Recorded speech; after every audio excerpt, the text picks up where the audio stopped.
Welcome to Invention Convention. We are all well aware that the world is changing at an unprecedented pace. I always enjoy sharing with my students the fact that many of the jobs they will hold throughout their life do not yet exist. With access to the internet on their phones, students literally have a world of factual knowledge in their pocket. Education needs to be more focused on developing 21st century skills such as communicating, collaborating, critical thinking, and creative problem solving. Invention Convention helps students grow in all of these areas. Since the Academy focuses on engineering, I want to begin by explaining what engineering and aspects of Invention Convention are not. This academy is not a craft project, nor is it a science experiment. It does not necessarily involve science and math even. Perhaps most importantly, the academy does not require the teacher to have studied engineering in college or have great technical abilities.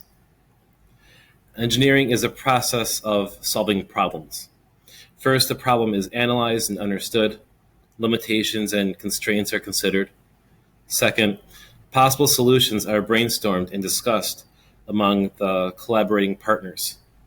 Third, a solution is chosen and performed, created, or followed.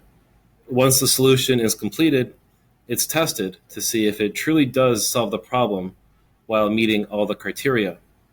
Last, an evaluation is performed to see if improvements can be made, and if given time, a new solution is created. The main goal of session 1 is to build excitement for the Academy, sure, but also I feel for the idea of the STEAM fields in general. Students love technology and what they can do with technology. By tapping into that interest and items they are already familiar with, the clips that I'll show you will help to grow enthusiasm. Originally, session 1 was focused solely on the famous Steve Jobs unveiling the iPhone video. I found the video simply did not resonate with students, as it may for us as adults who lived and remember life without smartphones. The updated Academy harkens back to the original clip while also using more modern and relatable sources. As time passes and this video ages, I encourage you to update this clip from the iPhone 11 to whatever the most recent version of the iPhone is. Similarly, if and when AirPods become dated or maybe even obsolete themselves, replace that clip too with something more current and pertinent.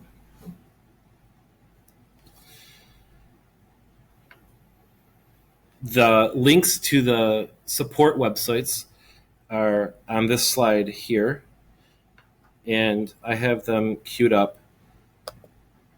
for us to enjoy.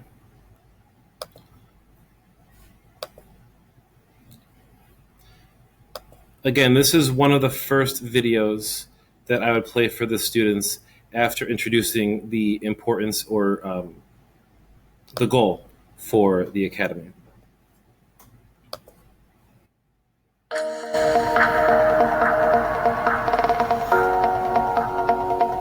We believe in a wireless future. A future where all of your devices intuitively connect. This belief drove the design of our new wireless AirPods.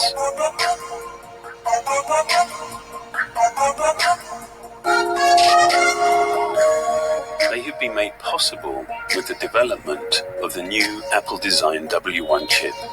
It is the first of its kind to produce intelligent, high-efficiency playback while delivering a consistent and reliable connection. Infrared sensors detect when each AirPod is in your ear, so they only play once you're ready to listen. Motion accelerometers also respond to your touch, allowing you to access Siri with a double tap. When you're speaking, Voice accelerometers recognize the vibration and source of your voice. Then, working with a pair of beam-forming microphones, reduce external noise. Each AirPod provides up to 5 hours of listening on a single charge, while the compact wireless charging case delivers more than 24 hours of battery life. The W1 chip enables intelligent connection to all your Apple devices and allows you to instantly switch between whichever one you're using. And of course, the new wireless AirPods deliver incredible sound. We're just at the beginning of a truly wireless future we've been working towards for many years, where technology enables the seamless and automatic connection between you and your devices.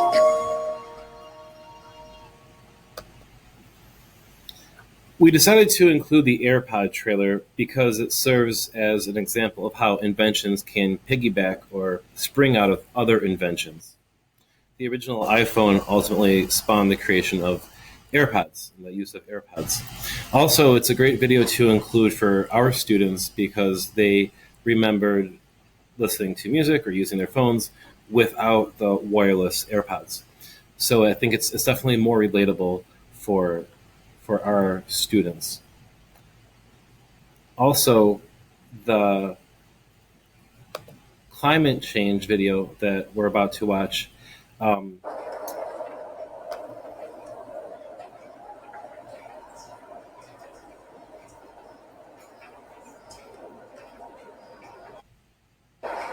Hello, Idan.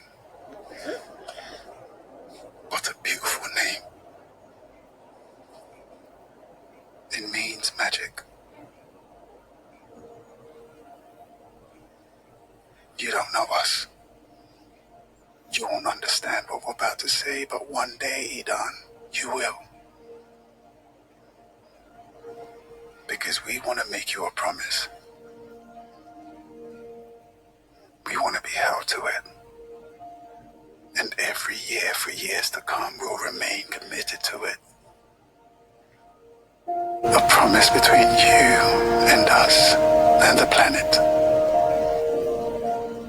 We promise that everything we make, the way we make it, and even how you use it, will be carbon neutral by your 10th birthday. That might not sound like much to you, Idan, but believe us, it's not a promise that's easy to keep. But it's one we intend to. Promise.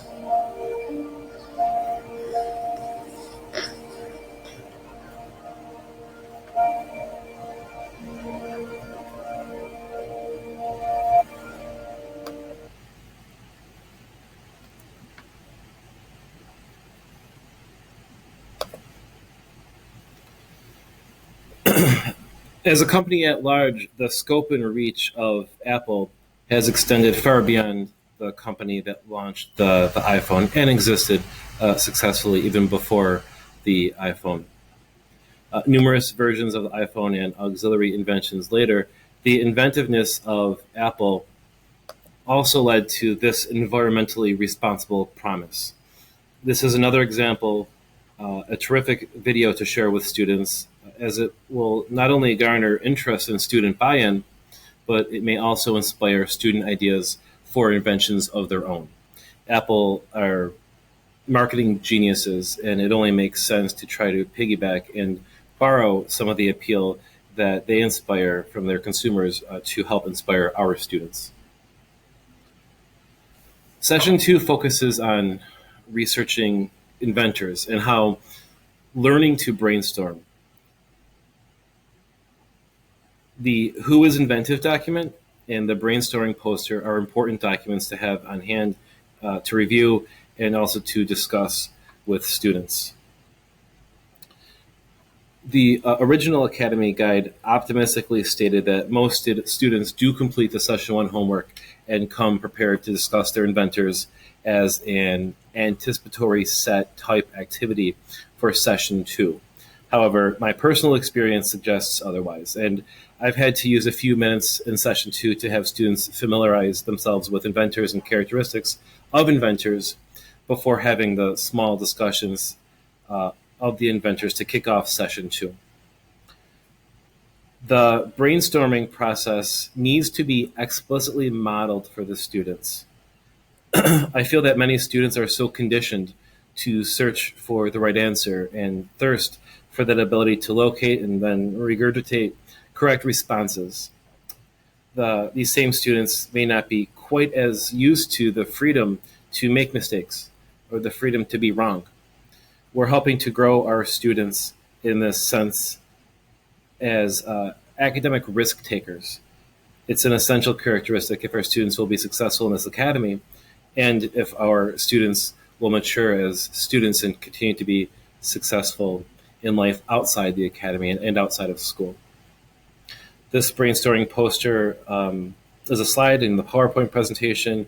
Also is a good idea to print and to post so that students can continue to refer to these ideas and what students do or what inventors do as they brainstorm throughout the rest of the academy. Session 3 has been altered a great deal. Previously, Session 3 focused on Rube Goldberg. It's good and fitting for students to be familiar with Rube Goldberg, but it's not quite necessary to focus too much of the academy time on him. There's a lot to do in the academy, and it just doesn't seem to be in anyone's best interest to focus too much of our time resources on Goldberg exclusively. I would encourage all teachers to be well-versed enough to provide an overview of Goldberg and offer some additional insight into his inventions, but I feel that there's really not a need to spend substantial time on him or his works beyond what's included in the binder and on these slides. My students have always enjoyed the worst inventions of all time video. It's light, it's fun, and it helps everyone from getting too serious or too bogged down by the academy or the pressure of trying to come up with this an amazing invention that everybody's going to love. Also, on a personal note, we have our school-wide stream time on Friday afternoons, so it was always a good way to end our academic week together. The focus of this session, however, as you see, a Goldberg cartoon. The focus of session 3, though, is the inventive process. Please see all attached documents for information on Goldberg, on the inventive process, and the Design Squad Challenge. The Design Challenge is a lot of fun, and it's a real highlight of the Academy.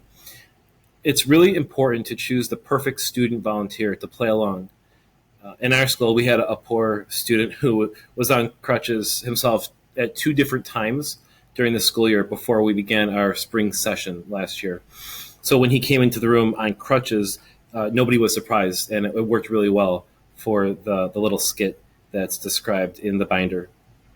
Another tip on preparation: you will need to borrow crutches for the challenge, and we'll need to gather enough before the day of the session. So you might want to send an email out to your staff or post a note in the faculty room. Last year we needed 4 total crutches, and we only had 2 in the school, so we did have to borrow a couple from other teachers before the session. During session 4, students will review and complete the timed design challenge. They conclude the session by presenting their invention and evaluating all others.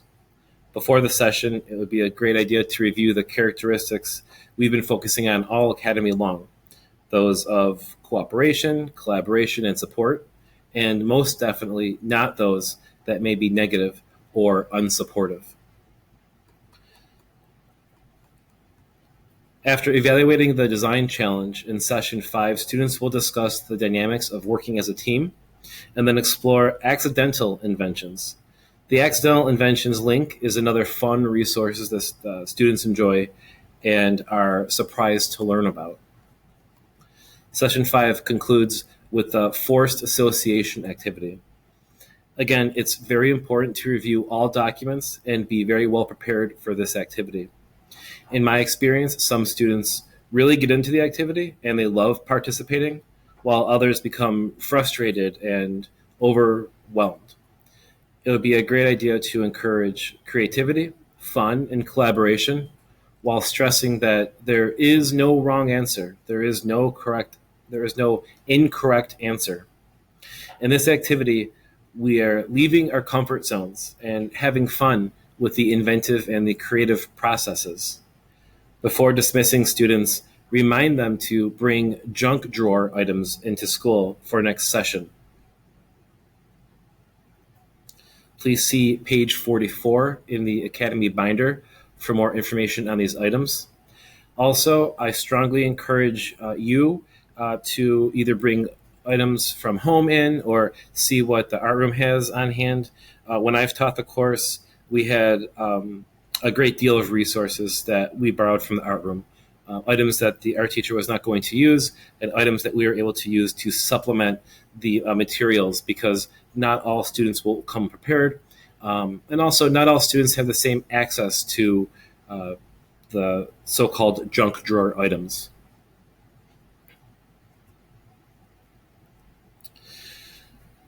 Section 6 is the beginning of the end of the course. Using the junk drawer items, students will begin to construct their final inventions. Here it's very important for students to come prepared and ready to work. Remind all the students all week long before the academy meets to bring in their items. We also included at our school a request for extra items in our weekly school newsletter, asking for recyclable items, especially cardboard. A lot of the students had the need for cardboard. It's also important at this time to stress to students that they are not allowed to buy anything. They're not buying kits, they're not buying items. One of the goals of the academy is to use only items that would have been thrown away or recycled. Starting in session 6, and it's true for the rest of the academy, the old cooperative learning adage, it's extremely important to be the guide on the side for the rest of the academy. It's important to allow the students the freedom to create on their own. It can be difficult in some cases, but it's vital that we not micromanage our students. We cannot become overly involved or dictate what they're creating, even if we think that the students are making mistakes. And I use that term in air quotes and lightly. We need to allow them the freedom to make them. Resources for session 6 were also a big hit with my students. The Kid Invention clips from the Ellen Show are great. They demonstrate that children can be inventors. And again, it's a way to kind of break the tension almost as students are working on their inventions or reworking or redesigning their inventions. Things can get a little stressful. So playing these videos, it's a nice way to kind of break the ice a little bit, break the tension a little bit, and also provide examples of other students who made inventions as the guests of the Ellen Show share their inventions with us. Within the session 6 guidelines, the one I want to highlight the most is the not inventing based on magic guideline. The technology to make our invention needs to be already developed as the students design their invention. And that's important because it forces the students to be creative problem solvers in their own rights, but also to come up with something that's possible and not something that's so outlandish or something that's just not a part of our reality or our reality just yet. But that's a guideline that I had to remind students of often. And this past year, some of the students in my academy were trying to come up with inventions to solve illnesses. And I wish that they existed, but those inventions do not yet exist. And we also can't make them out of cardboard. So the not inventing based on magic is an important guideline to stress to the students.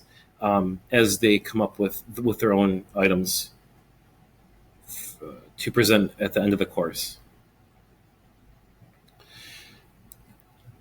In terms of preparing items for the students to use, this a box of connectors and the shopping list is detailed in the binder and some of the opening pages of the binder. It is important to have connectors. Again, students may not purchase items for their inventions, and items should be donated. So again, we did put kind of a call in our school newsletter to ask for items. Of course, clear that with the office, clear that with your principal. But that was a good way to gather some items. And then the items were stored. We have stream storage closets in our school. They're actually in my classroom, and so we stored the items there as they came in so that the students would have more to use as they were building. The last bullet on this slide is really important too. If you don't like what you came up with, you can start over. We did limit the students to starting over just once, but that's in the interest of time. They can't start over on the second last session. There just isn't enough time for them to complete their invention in just one session. In session 7, students continue to work on their inventions. The Corning video that we'll just watch a short preview of is an excellent resource to serve as inspiration and encouragement to the students. Again, the video is interesting, and it's an amazing video to watch to see what technology will be coming, and I think will become more mainstream in the very near future. But it is important to remind students that their inventions must use only technology that does exist, kind of that is scalable, that they have access to, and we're not inventing via magic. So we'll take a quick view of the Corning video, which I do highly encourage showing to your students.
In the interest of time, we'll just stop the video there.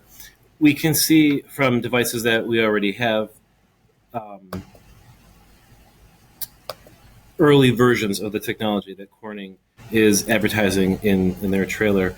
Again, I would recommend playing the full video. It is 8 minutes long or so I think we understand the point. It is inspirational, but also to go along with we don't invent by magic. That point, that students don't have access to those inventions yet in their own creations. During session 8, it's the last session of the Academy. Students complete and present their inventions. The Academy Binder provides resources to help guide students as they write and film their commercials for their products, and that the communication of the invention to an audience is the presentation skill is another aspect of STREAM. So the Academy is kind of all-encompassing in terms of the elements of STREAM with the use of technology, certainly engineering with the designing aspect, creating something that consumers would want to buy, would tie into the arts, and then this, for the presentation aspect, certainly goes hand in hand with communication and another STREAM-related skill. While the binder concludes with the commercials and the presentation of the products, I feel that there's a lot of room for more. The Academy itself lends itself into growing into a school-wide community event. Students can present their inventions to a panel of guest judges, say, in a Shark Tank-like format. All STREAM achievements could be celebrated at this event. Think of something like a science fair type of manner. And then the Invention Convention competition could be the main event or the main attraction. The Academy certainly allows for the celebration of STREAM and the recognition of students who excel in the STREAM areas, which is just a celebration of STREAM, which works to build enthusiasm, excitement, and it gives students something to look forward to. You want your students to want to sign up for this Academy, to want to partake in Invention Convention and be celebrated and be recognized. So by expanding just the scope of the presentation of the inventions from something that's just recorded within the classroom and presented to a small group and to a larger scale, I think really could help to build that enthusiasm. Also build community within your school and build the community and appreciation of STREAM within the school as well.